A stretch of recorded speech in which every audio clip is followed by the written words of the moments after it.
नमस्कार दोस्तों, स्वागत है आपका एक बार फिर से पोस्टल स्टडी की ऑनलाइन क्लासेस में।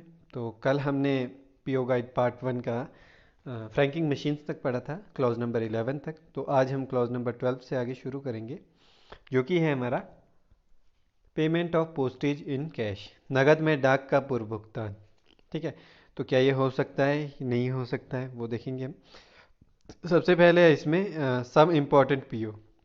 ये हो सकता है, पर कुछ ही जो महत्वपूर्ण या इम्पोर्टेंट पोस्ट ऑफिस है वहीं पे हो सकता है, और इसकी जो अथॉरिटी है वो दी जाती है एचओसी के द्वारा, आपके हेड ऑफ द सर्कल के द्वारा। तो ये किसके लिए किया जा सकता है, यहाँ पे है ओनली फॉर फर्म्स, देख लीजिए आप, ये मैं मार्क भी कर देता हूँ। ओनली फॉर फर्म्स पर्सन वो post very large number of unregistered packets. ठीक है, ये किसके, कौन कर सकता है नगद में पूर्व भुगतान डाक का, डाक डाक शुल्क का। तो सिर्फ वो कुछ कंपनियां या फिर कोई ऐसा व्यक्ति जो बहुत ही ज़्यादा लार्ज नंबर में जो है अनरजिस्टर्ड पैकेट्स को भेजते हैं। ठीक है, और वो कितने होने चाहिए, बड़े शहरों में 500 मिनिमम, मिनिमम 500, और छोटे शहरों में मिनिमम 250 रुपये। ठीक है, तो मिनिमम 500 होने चाहिए बड़े शहरों में, और छोटे शहरों में मिनिमम 250। इससे ऊपर वो कितने भी भेज सकते हैं। अगर उनको फ्री मतलब नगद में अ, डाक डाक का पूर्व भुगतान करना है, तो मिनिमम इतनी क्वांटिटी उनको अनरजिस्टर्ड पैकेट्स की भेजनी होगी। ठीक है, तो ये था हमारा क्लॉज नंबर 12। आगे बढ़ेंगे हम क्लॉज नंबर 13 पे, जो कि है स्पॉइल्ड डिफेस स्टैम्प्स, कटा फटा डाक टिकट। ठीक है, तो जैसे कि आप सभी को पता है डाक टिकटों के रूप में जो है पोस्टेज का भुगतान किया जाता है। तो यहाँ पे एक क्लॉज आता है कि क्या कटा फटा टिकट जो है आप भुगतान कर सकते हैं, उसको लगा सकते हैं। ठीक है, यहाँ पे obliterated, vanished, defaced, turned, cut, over print, separated. ठीक है, ऐसे भी कोई अगर डाक टिकट होते हैं, क्या उन्हें भेजा जा सकता है। तो इसके इसको देखेंगे हम। तो ये है यूज स्टैम्प्स, है ना। अगर इनमें से कोई भी अगर स्टैम्प को यूज़ किया जाता है, इन सभी स्टैम्प्स में से जो कटी फटी हो, तो उसको यूज़ किया जाता है अगर, तो उसके लिए आपको जेल हो सकती है। आपको नहीं, मतलब जो यूज़ करेगा उसको जेल हो सकती है आईपीसी के तहत। ठीक है, आईपीसी का जो पूरा मतलब होता है इंडियन पीनल कोड के तहत उन्हें जेल हो सकती है। ठीक है, तो उसे यूज़ नहीं किया जा सकता है, सिंपल सी बात यह है। आगे हम देखेंगे क्लॉज नंबर 14 अपना। क्लॉज नंबर 14 है फिक्शियस स्टैंप्स, नकली या फिर काल्पनिक टिकट। ठीक है, फिक्शियस स्टैंप्स जो है वो प्रोहिबिटेड है। ये निषेध है, इसे आप नहीं लगा सकते हैं। अगर इसका आप यूज़ करेंगे तो आईपीसी सेक्शन 263 ए के तहत आपको जो है वो सज़ा का प्रावधान है उसमें। तो ये काफ़ी बार क्वेश्चन भी आया है आपको कि फिक्शियस स्टैंप्स के लिए और किस एक्ट के तहत, उसमें आईपीसी के किस सेक्शन के तहत उसमें सज़ा का प्रावधान है। तो आईपीसी सेक्शन 263 ए के तहत है। ठीक है, तो ये एक्सेप्शन है, इसमें अलाउड है इलस्ट्रेशन इन फिलेटिकल पब्लिकेशन, दार्शनिक प्रकाशन में चित्रण प्रयोजन के लिए। तो जैसे कि फिलेटिकल जो पब्लिकेशंस होते हैं, जो सिर्फ डाक टिकटों के इकट्ठा करने का शौक होता है, वहाँ पे पब्लिकेशन में सिर्फ इलस्ट्रेशन के लिए, इसको चित्रण के लिए इसकी अनुमति है। वो भी सिर्फ आपको ब्लैक में ही करनी होगी। ब्लैक वो काला बाजारी वाला ब्लैक नहीं, ब्लैक कलर का होना चाहिए अगर आप करते हो तो। ठीक है, सिर्फ वहाँ पे अलाउड है काल्पनिक टिकटें। आगे देखेंगे हम general rule as a posting. ठीक है, पोस्टिंग के कुछ जनरल रूल्स देखेंगे, और जिसमें से कि पैकिंग है। ये सवाल भी आता है कि पैकिंग कौन से PO, according to PO guide part 1, packing कितने क्लॉज नंबर पे। तो पैकिंग है 15 क्लॉज नंबर पे। तो यहाँ देखेंगे every every letter every letter packet parcel. ठीक है, जो है उसमें दो जब इसकी पैकिंग होगी तो दो डेट स्टैंप्स लगेगी उसमें। और वो दो डेट स्टैंप्स कौन कौन सी होगी, सबसे पहली होगी बुकिंग पीओ की, जहाँ से आपकी बुकिंग होगी, और दूसरी लगेगी डेस्टिनेशन पोस्ट ऑफिस की, जहाँ से आपका जो है गंतव्य, जहाँ पे आपका एड्रेस है, आपने डाला हुआ है एड्रेस ही का, उस पोस्ट ऑफिस की दो डेट स्टैंप्स लगेगी उसमें। आपका जो कवर होना चाहिए वो स्ट्रॉन्ग कवर होना चाहिए।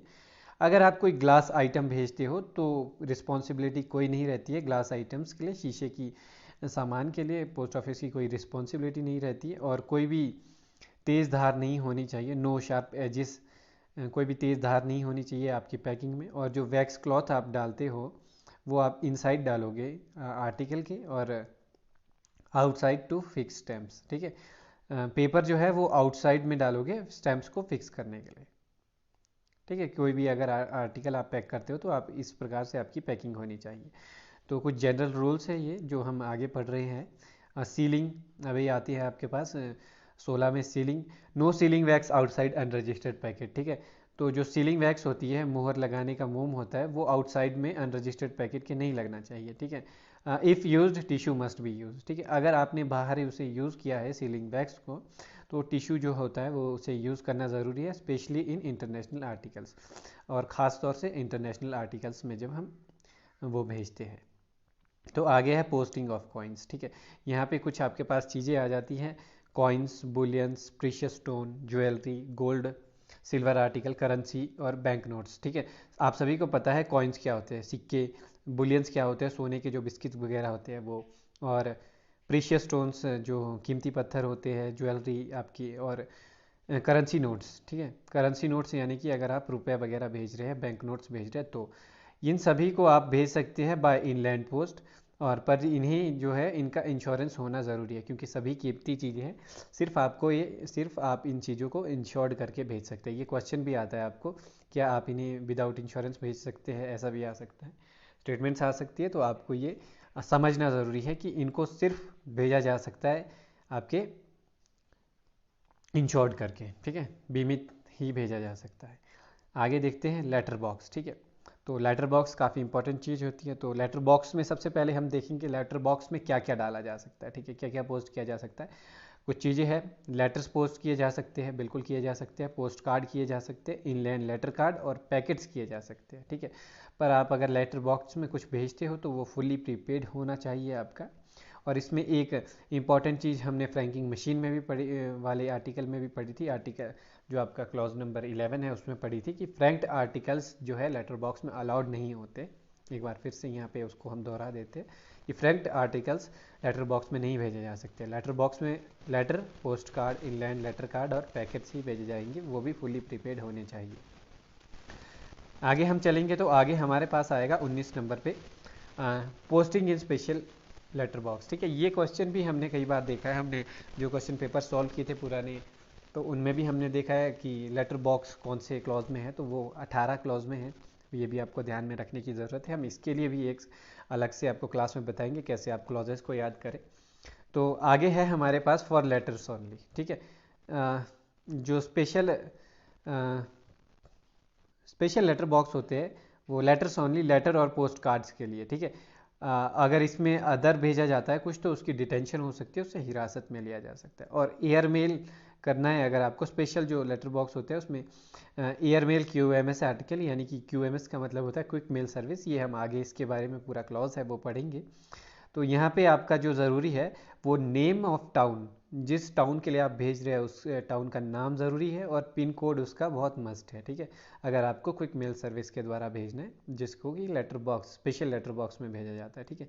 इसको हम पूरा आगे पढ़ेंगे विस्तार में QMS के बारे में, वहाँ पे हम देखेंगे कैसे कैसे लेटर बॉक्स में होता। तो अगला है हमारे पास presentation of large officials and other article in bulk, थोक में आधिकारिक और अन्य पत्रों की प्रस्तुति। अगर कोई थोक में भेजना चाहता है, कोई बहुत सारे बल्क में पत्रों को भेजना चाहता है, तो उन्हें बाय हैंड उसे आपको प्रेजेंट करना होगा विंडो ऑफ पोस्ट ऑफिस में, या फिर आपकी जो मेल वैन होती है वहाँ पे। और इसके लिए कोई भी ऑब्जेक्शन नहीं होना चाहिए PO की पोस्ट ऑफिस के द्वारा। और अगर आप बल्क में भेजना चाहते हैं तो वो आपके जो आर्टिकल्स है वो फुली प्रीपेड होने चाहिए, ठीक है। तो ये था आपका बल्क में भेजने के लिए। अब क्लॉज नंबर 21 देखेंगे हम। क्लॉज नंबर 21 है आर्टिकल रिक्वायरिंग स्पेशल ट्रीटमेंट। ऐसे कौन से आर्टिकल्स हैं जो स्पेशल ट्रीटमेंट जिनके लिए ज़रूरी होता है। यहाँ पे है रजिस्टर्ड लेटर्स और वैल्यूएबल आर्टिकल्स और इंश्योर्ड आर्टिकल्स, ठीक है, इनके लिए स्पेशल ट्रीटमेंट की ज़रूरत होती है।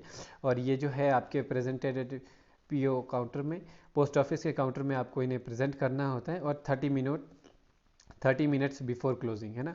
और पोस्ट ऑफिस के जो क्लोजिंग आवर्स है उससे 30 मिनट पहले आपको इसे प्रेजेंट करना होता है उससे पहले दिन में भी ला सकते हैं, पर 30 मिनट पहले आना चाहिए, उसके बाद जो है ये नहीं हो सकता है। तो आगे चलेंगे, आगे आपके पास आता है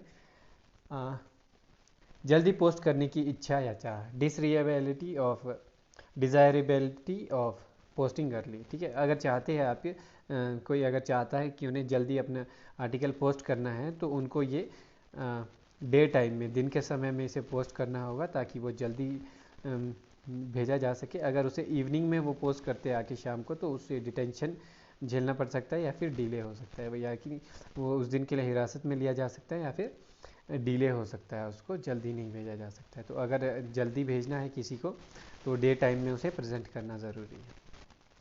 आगे हमारे पास है मैनर ऑफ एफिक्सिंग पोस्ट। ठीक है, पोस्टेज स्टैम्प, डाक टिकटों को चिपकाने का तरीका, क्लॉज नंबर 23, ये भी आपसे पूछा गया है एग्जाम्स में। तो डाक टिकटों को कैसे चिपकाया जाए। ठीक है, यहाँ पे stamp fixed on article only. ठीक है, जो स्टैम्प्स है वो आर्टिकल में ही लगनी चाहिए, नॉट इन सेपरेट लेवल। ठीक है, किसी और चीज़ में नहीं लगनी चाहिए, आपके आर्टिकल में ही लगनी चाहिए। Right hand top corner of address side, जैसे कि यहाँ पे मार्क भी किया है, आर्टिकल के फेस की साइड में राइट हैंड के टॉप कॉर्नर में, एड्रेस साइड के टॉप कॉर्नर में आपके जो है स्टैम्प्स लगनी चाहिए। ठीक है, तो ये सिंपल से रूल्स है, ये जनरली भी सभी को मालूम होते हैं, फिर भी हमें पढ़ना है एग्जाम्स के लिए। तो हम देखेंगे, अगला है हमारे पास non postal stamps, charity stamps, legal, seals etcetera. जो नॉन पोस्टल स्टैम्प्स होती है, चैरिटी स्टैम्प्स या फिर लीजल्स वगैरह, उनको आप क्या कर सकते हैं, ये इनका लेबल लगा होता है, और stamp seal marks not in postage stamps. ठीक है, तो स्टैम्प स्टील मार्क्स, ये जो नॉन पोस्टल स्टैम्प्स होती है वो पोस्टेज स्टैम्प्स के रूप में जो है अलाउड नहीं है। ठीक है, ये अलाउड नहीं है पोस्टेज स्टैम्प्स के रूप में। आगे हमारे पास क्लॉज नंबर 25 है, use of minimum number of postage stamp. ठीक है, ये भी आपको क्वेश्चन पूछा गया है कि वो कौन सा किस क्लॉज में बताया गया है कि न्यूनतम टिकटों का प्रयोग कीजिए। तो ये 25 क्लॉज नंबर है अकॉर्डिंग टू पीओ गाइड 1। तो use of minimum postage stamps, इसका मतलब क्या है कि आप मिनिमम जो है पोस्टेज स्टैम्प्स का प्रयोग करें, और lots of stamps, large shape, increase work of staff. ठीक है, तो अगर आप बहुत सारी स्टैम्प्स लगाते हो तो वो काफ़ी ज़्यादा जो है जगह घेरती है और जो है स्टाफ का काम भी बढ़ाती है। तो आपको क्या करना है, जैसे कि अगर आपके 20 रुपए की आपके स्टैम्प्स लगनी है तो आप 10-10 रुपए की 2 लगा सकते हैं। ठीक है, तो ये ऐसा नहीं है कि इसमें कहा गया है कि आप कम से कम टिकटों का प्रयोग करें, जितनी की आपकी टिकट लगानी है आप उतनी का प्रयोग करें। ऐसा नहीं है कि 20 रुपए की लगानी है तो 1-1 रुपए की 20 लगा दी, या फिर 2-2 रुपए वाली स्टैम्प्स को 10 लगा दिया, ऐसा नहीं करना है। ठीक है, तो ये इस रूल में है। आगे है मेथड ऑफ एड्रेस, कि एड्रेस जो है उसका मेथड कैसे करना है। पर्टिकुलर्स टू बी फर्निश्ड, सुसज्जित किए जाने वाले विवरण। अगर आप करेक्ट एड्रेस लिखते हो तो आपको क्या क्या फ़ायदे मिलते हैं, उसकी फास्ट डिलीवरी मिलती है, नो इंक्वायरी, कोई भी इंक्वायरी नहीं होती है, और इजी ट्रांसमिट होता है, और इसका जो परिवहन है वो इजी हो जाता है। और आपको पोस्ट टाउन कैसे लिखना होता है, पोस्ट टाउन आपको हमेशा ब्लॉक लेटर में लिखना होता है, प्लस उसको अंडरलाइन करना होता है। जैसे भी जो भी आपका पोस्ट टाउन लिखेंगे आप, उसको कैपिटल लेटर्स में लिखना है और उसे अंडरलाइन कर देना होता है। आगे है मेथड ऑफ एड्रेस। ठीक है, एड्रेस किस प्रकार से लिखा जाएगा। फॉरेन आर्टिकल्स में सबसे पहले देख लेते हैं। हाँ, ठीक है, अच्छा वही है ये, फॉरेन आर्टिकल्स में कैसे लिखा जाएगा, रोमन जो लेटर्स लिखेंगे आप फॉरेन आर्टिकल्स में वो रोमन्स में लिखेंगे, और फिगर्स जो लिखेंगे आप, संख्या लिखेंगे, वो अरबिक में लिखेंगे, अरबिक फिगर्स। ठीक है, और कंसेशनल रेट्स है यहाँ पे, हम क्लॉज नंबर 26 ही कर रहे हैं। कंसेशनल रेट्स है, जैसे कि डिपार्टमेंट ने कुछ ऐसे आर्टिकल्स हैं जिनके लिए कंसेशन रखा है, अगर आप कुछ भेजते हैं उसमें, जैसे कि आप सभी को पता है ब्लाइंड लिटरेचर जो है वो फ्री जाता है, तो अगर आपको वो कंसेशनल रेट्स चाहिए तो वो आपको मेंशन करे होंगे आर्टिकल में, जैसा कि यहाँ पे हमने मार्क भी किया हुआ है। तो वहाँ पे लिखना होगा, मेंशन करना होगा top of the address side में कि आपका क्या है, ब्लाइंड लिटरेचर है तो ब्लाइंड लिटरेचर, बुक पैकेट है तो बुक पैकेट, अगर आपको जो रियायती दरें हैं उन्हें लागू करवाना है। तो आगे है कि एड्रेस कैसे लिखेंगे। ठीक है, यहाँ पे एक पूरा वो दिया है, in the case of article for delivery in the urban areas, शहरी क्षेत्रों में अगर आपको डिलीवरी करनी है तो कैसे लिखना होगा, नेम ऑफ एड्रेसी। ठीक है, एड्रेसी का नाम, प्रोफेशन ऑफ एड्रेसी, फिर आपको लिखना है नंबर एंड और नेम ऑफ द हाउस। ठीक है। And the street of road, street या फिर रोड उसका नाम, नेम ऑफ लोकेलिटी लिखना है उसके बाद आपको, फिर पोस्ट बॉक्स नंबर अगर है तो, फिर आपको name of the post town and pin code, और फिर आपको name of the district and the state pin code. ठीक है, तो वो लिखना है। इस प्रकार से आपको सीरियल वाइज जो है अर्बन एरियाज़ के लिए, और विलेजेस एरियाज़ के लिए name of address he, father's name और हस्बैंड नेम, अगर जेंट्स है तो उनके फादर्स नेम, अगर वो लेडीज़ है तो उनके हस्बैंड नेम। तो प्रोफेशन अगर हो तो आगे लिखना है number of house, house number क्या है उनका, अगर स्ट्रीट नंबर है तो स्ट्रीट नंबर, फिर नेम ऑफ विलेज एंड थाना। ठीक है, गांव का नाम, थाना क्या है, और name of the post office of delivery and the pin code, post जिस पोस्ट ऑफिस में भेजना है उस पोस्ट ऑफिस का नाम और पिन कोड। फिर आपको नेम ऑफ तालुका या फिर तहसील जो भी है आपकी उसका नाम, फिर डिस्ट्रिक्ट पिन कोड, फिर डिस्ट्रिक्ट स्टेट वगैरह आप लिखते हैं अगर आपको रूरल एरिया में भेजना है। आप देख सकते हैं इसे बाद में। तो आगे हमारे पास mails for army and air force. ठीक है, अगर आर्मी और एयरफोर्स के लिए भेजा जाता है मेल्स, डाक उनके लिए भेजी जाती है, तो क्या क्या लिखना है। सबसे पहले उनका नंबर, ठीक है, जो भी उनका आर्मी नंबर होता है वो लिखना है, रैंक क्या है उनका, उनका नेम क्या है और उनकी यूनिट का नाम। ठीक है, और इसे डायरेक्टली नहीं भेज सकते, इसका जो इसको भेजेंगे 56 APO के लिए या फिर 99 APO के लिए भेजा जाएगा। जैसा कि आपको पता है 56 APO न्यू दिल्ली में और 99 APO कोलकाता में। ठीक है, पोस्ट टाउन नहीं होगा इसमें। आगे है, ये था आर्मी के लिए, और अब नेवी के लिए वैसे ही उनका नेम लिखेंगे, रैंक लिखेंगे और शिप नेम लिखेंगे, क्योंकि नेवी है और नेवी वाले जो होते हैं वो शिप्स में ज़्यादातर होते हैं, तो शिप नेम लिखेंगे उनका। और एड्रेस टू, जो उनको एड्रेस भेजा जाएगा, care of the fleet mail office Bombay. ठीक है, अगर आप नेवी के लिए भेजते हैं तो उसमें एड्रेस जो होगा care of the fleet mail office Bombay भेजा जाएगा उसे। तो आगे चलेंगे हम, आगे है आर्टिकल बैंकिंग इंडेफिनाइट एड्रेस। ठीक है, अगर किसी आर्टिकल में अनिश्चित पता है, जो आपने सेंडर के द्वारा पता लिखा गया है वो अनिश्चित है या फिर प्रॉपर एड्रेस नहीं है, तो उसकी डिलीवरी नहीं की जाएगी। फिक्शियस नेम, अगर उसमें कोई फिक्शियस नेम होता है, काल्पनिक नाम होता है, या फिर कोई सरनेम नहीं है, जैसे कि नाम ही है खाली और उसका सरनेम नहीं है, और ना ही केयर ऑफ लिखा है किसी का, तो उसकी डिलीवरी नहीं होगी। और पोस्टे रेस्टांटे है ना, जो पोस्टे रेस्टांटे के आर्टिकल्स हो गए उनमें केयर ऑफ पोस्ट मास्टर जो है लिखा होना चाहिए।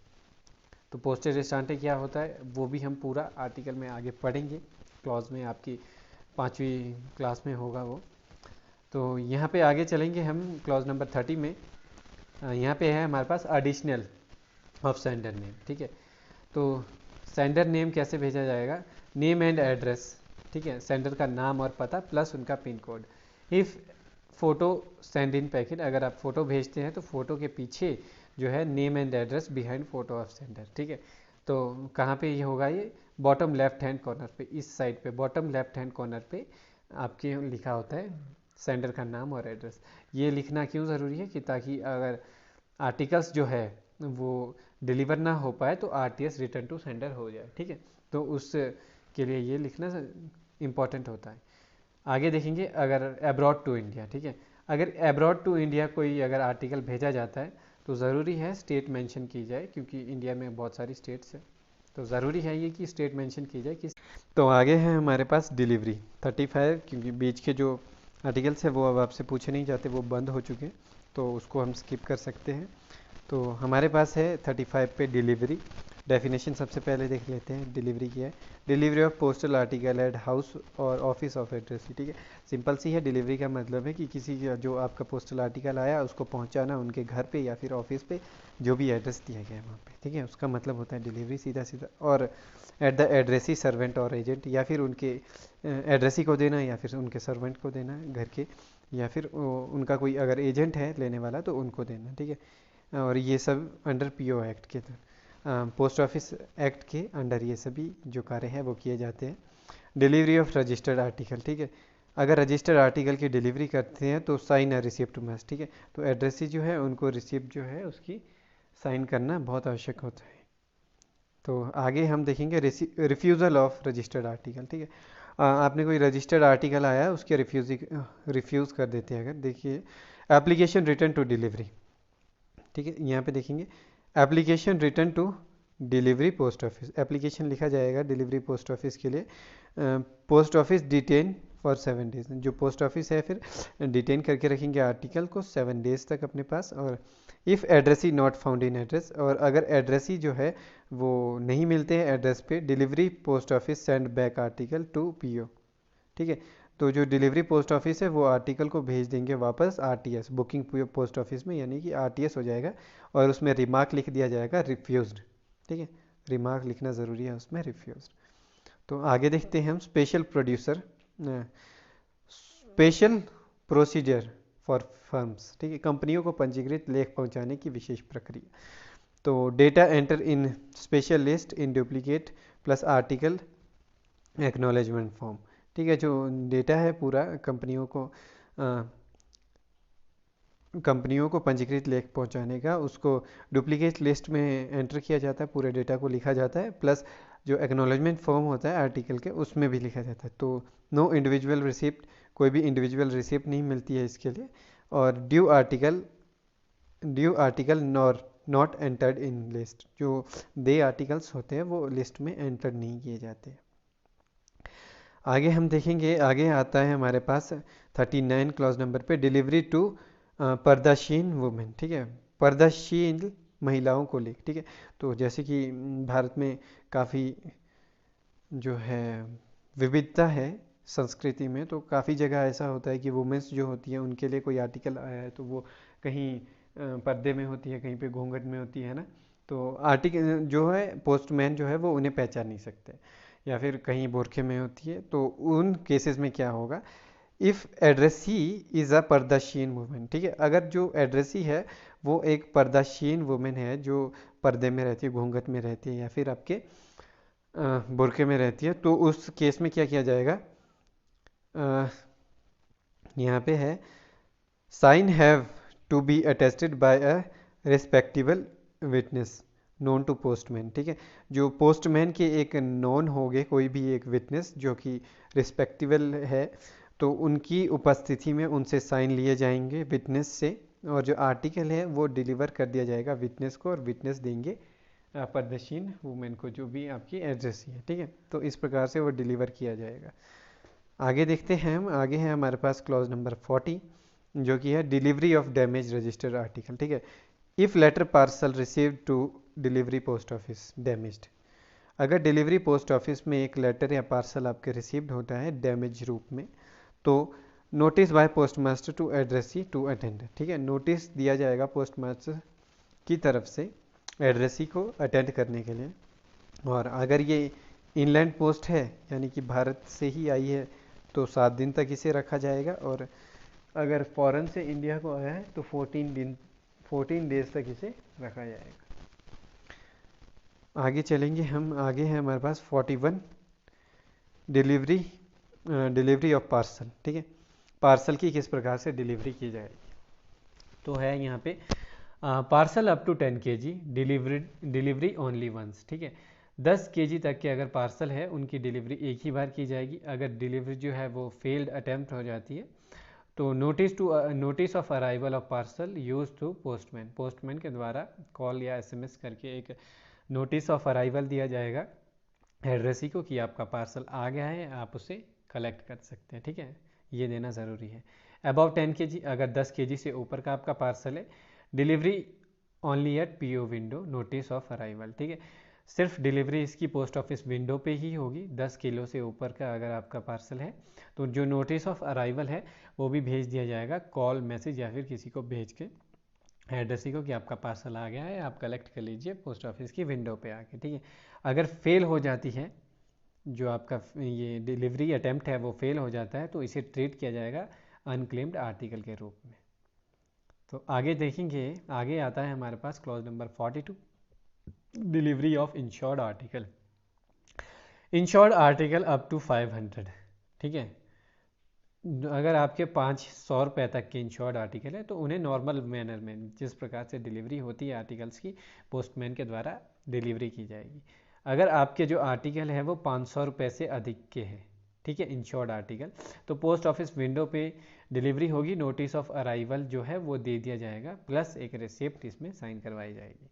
ठीक है, तो आगे है हमारे पास एड्रेसी और एजेंट इन रिटर्न साइन। ठीक है, एड्रेसी और एजेंट जो भी है उनसे उनसे साइन रिटर्न में या फिर साइन किए जाएंगे एक्नॉलेजमेंट में उनके। और आगे है आर्टिकल सस्पेक्टेड, अगर उस आर्टिकल में कुछ सस्पेक्टेड होता है, यानी कि कुछ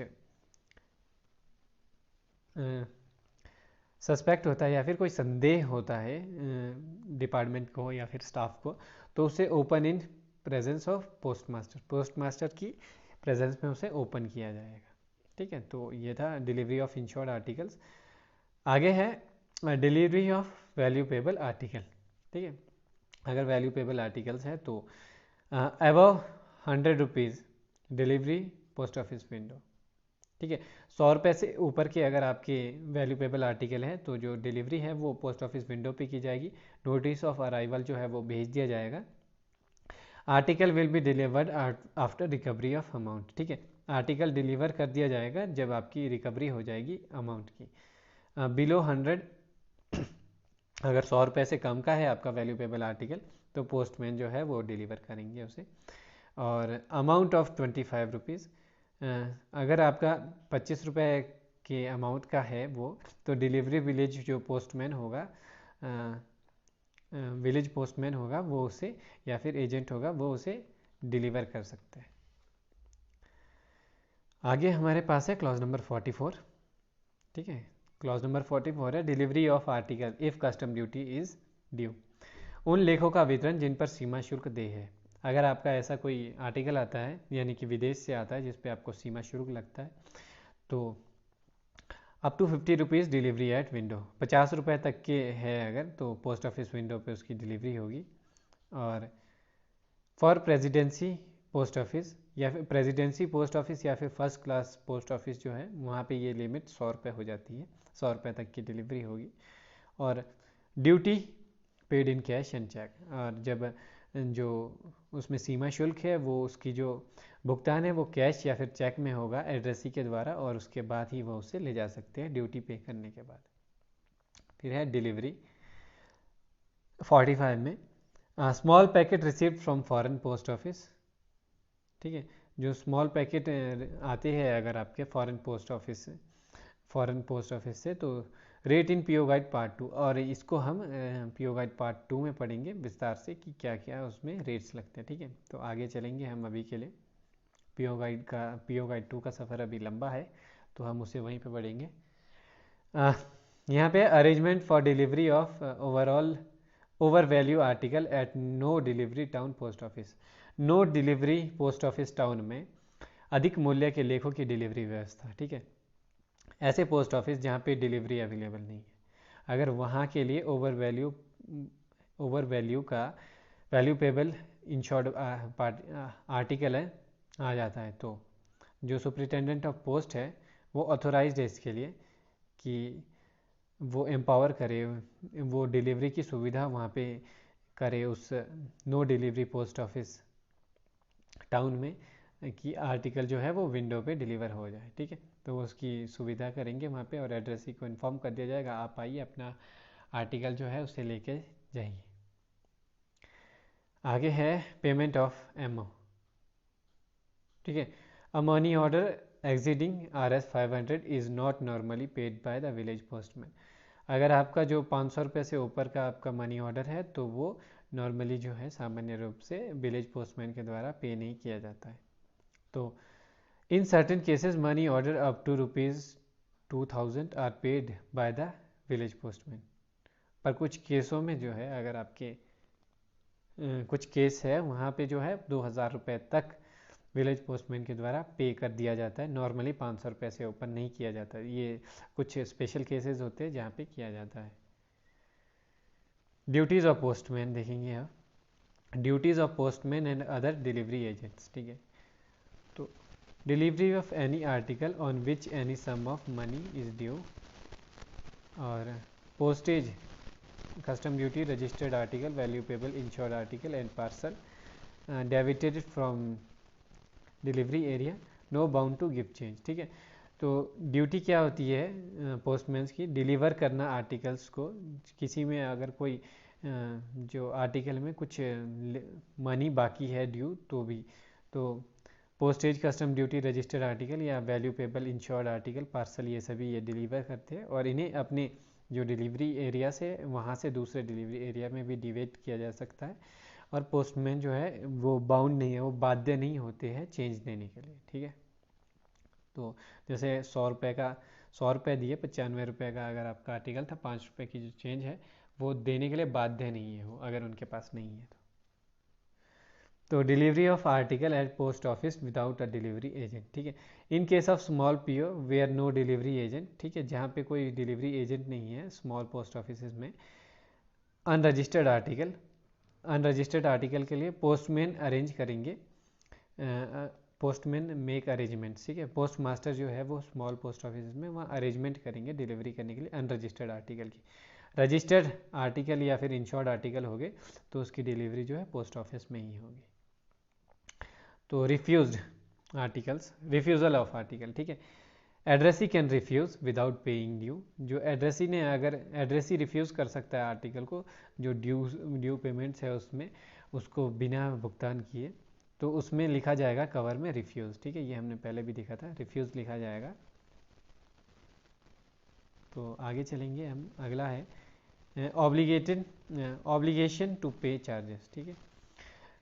शुल्क देने का दायित्व जो है, addressee must pay the due, अगर एड्रेसी जो है वो आर्टिकल्स को रिसीव कर लेता है तो उनको जो ज़रूरी है जो भी उसमें ड्यू चार्जेस है वो देना। कंप्लेंट ऑफ ओवर चार्ज, अगर उनको एड्रेसी को लगता है कि इस आर्टिकल के लिए ओवर चार्ज किया गया मुझे, तो उसकी जो कंप्लेंट है वो पोस्ट मास्टर को दी जाएगी, ठीक है। तो आगे आएगा हमारा रेमेडी फॉर रिकवरी, देय शुल्क की वसूली के लिए डाकघर का उपाय क्या होगा। Fine under post office act, देय शुल्क के लिए जो है डाकघर का वसूली के लिए उपाय क्या है, एड्रेसी को फाइन किया जाएगा under post office act. Withhold article except OIGS, ठीक है, ये on India government service articles के लिए नहीं है, यानी कि ऑफिशियल मेल के लिए नहीं है।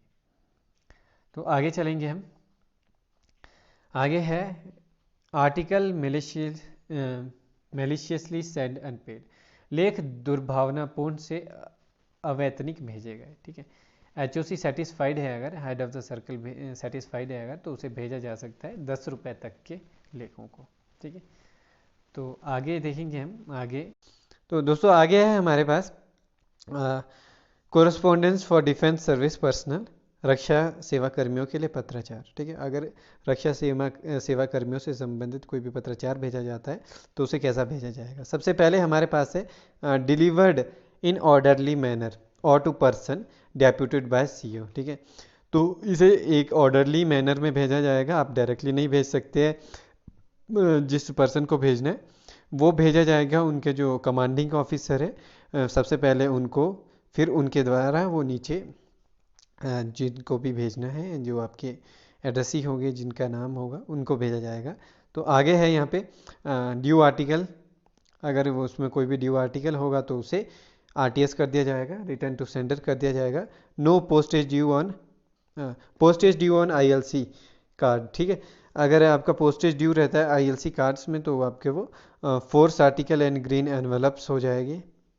तो आगे है हमारे पास no recovery if date stamps, ठीक है। अगर डेट स्टैम्प APO की लगी है, आर्मी पोस्ट ऑफिस की लगी है उसमें, तो उसकी आपको कोई रिकवरी नहीं होगी, ठीक है। तो आज के लिए हम इतना ही देखेंगे, काफ़ी ज़्यादा आर्टिकल्स आज हमने कवर कर लिए इसमें और बहुत सारे मेन टॉपिक्स भी थे। तो आप सभी इनकी एक बार फिर से नोट्स वगैरह देख लीजिएगा, PDF हम शेयर कर देंगे आपके साथ, और मिलते हैं आप सभी से अगले वीडियो में, अगली क्लास में। तब तक आप सभी अपना ध्यान रखें।